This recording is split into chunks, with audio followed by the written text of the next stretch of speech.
بسم الله الرحمن الرحيم.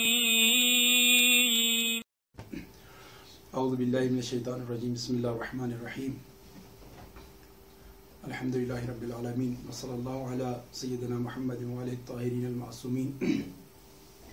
رب اشرح لی صدری ویسر لی امری واحلل عقدۃ من لسانی یفقہوا قولی. ہماری اس مختصر سی گفتگو کا موضوع ہے جناب خدیجہ سلام اللہ علیہ. چونکہ آج 10 رمضان ان کی وفات اور رحلت کا دن تھا، تو اسی لیے مناسب سمجھا کہ ان کی شخصیت پر اور ان کی ذات پر ایک مختصر سی گفتگو کی جائے، اور امید ہے کہ خداوند تعالی ہمیں ان کی سیرت پر چلنے کی توفیق عطا فرمائے گا.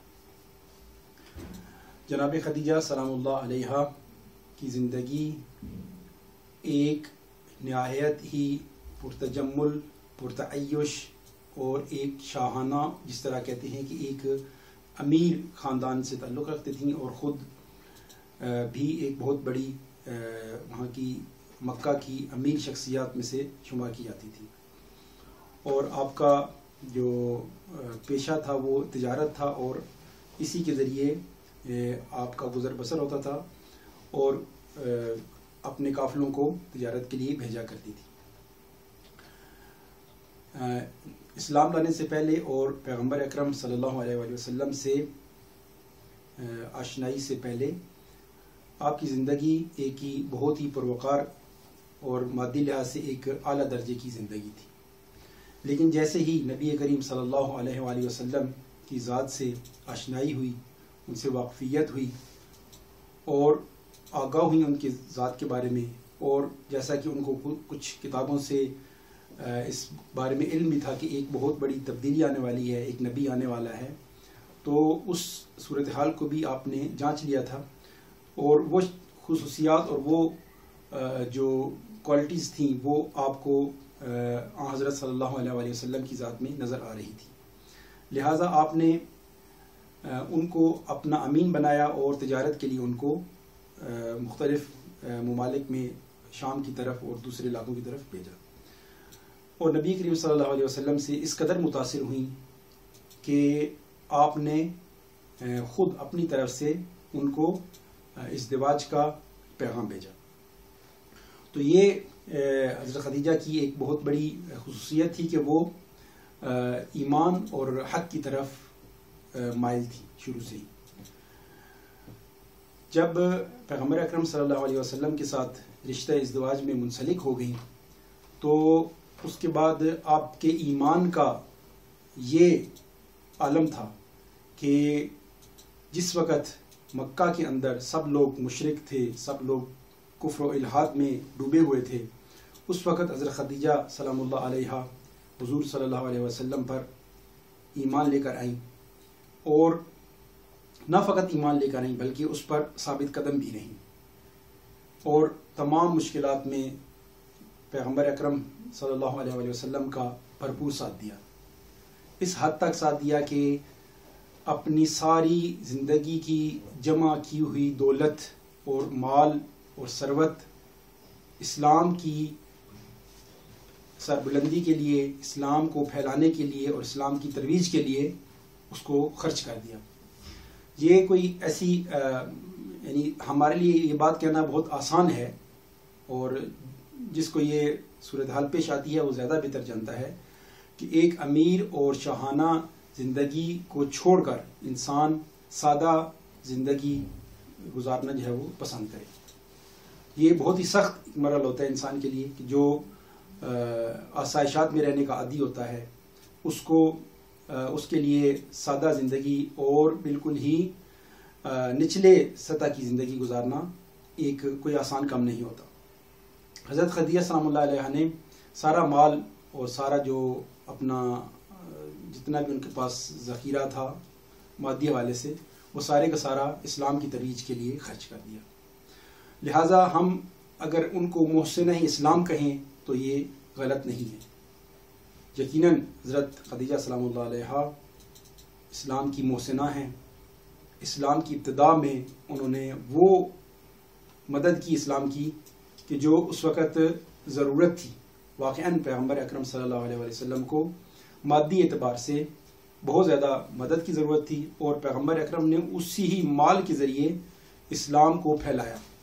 یعنی فقراء کو قریب لے کر آئے، غلاموں کو خریدا، ان کو آزاد کیا، اور اسی طریقے سے جو پسا ہوا طبقہ تھا اس کو اپنے قریب لے کر آئے. یہ سارے کا سارا حضرت خدیجہ کی جو دولت تھی اس کی بدولت ہوا. دوسری جو خصوصیت تھی یعنی ایمان کے اعلیٰ درجے کے ساتھ، وہ آپ کا اخلاص تھا. خلوص اور اخلاص کے ساتھ آپ نے پیغمبر اکرم صلی اللہ علیہ وسلم کا ساتھ دیا، بغیر کسی لالچ کے، بغیر کسی طمع کے، اور بغیر کسی امید کے کہ ان کو اس کے بدلے میں کچھ ملے گا. آپ نے سارے کا سارا جو وہ اللہ کے راستے میں اور اسلام کے راستے میں قربان کیا. نہ فقط اپنا مال بلکہ اپنی جان، اپنا آرام، اپنی آسائش، راحت، سب کچھ قربان کر دیا اسلام کے راستے میں. اور یعنی تیسری خصوصیت جو ابھر کر سامنے آتی ہے وہ ان کا ایثار اور ان کی قربانی ہے. اس سے بڑھ کر کیا ہو سکتا ہے کہ انسان سب کچھ اپنا اسلام کے راستے میں لٹا دے. اور دیکھا جائے تو حضرت خدیجہ سلام اللہ علیہا اس وقت ایک واقعاً فراموش شدہ شخصیت ہیں، اور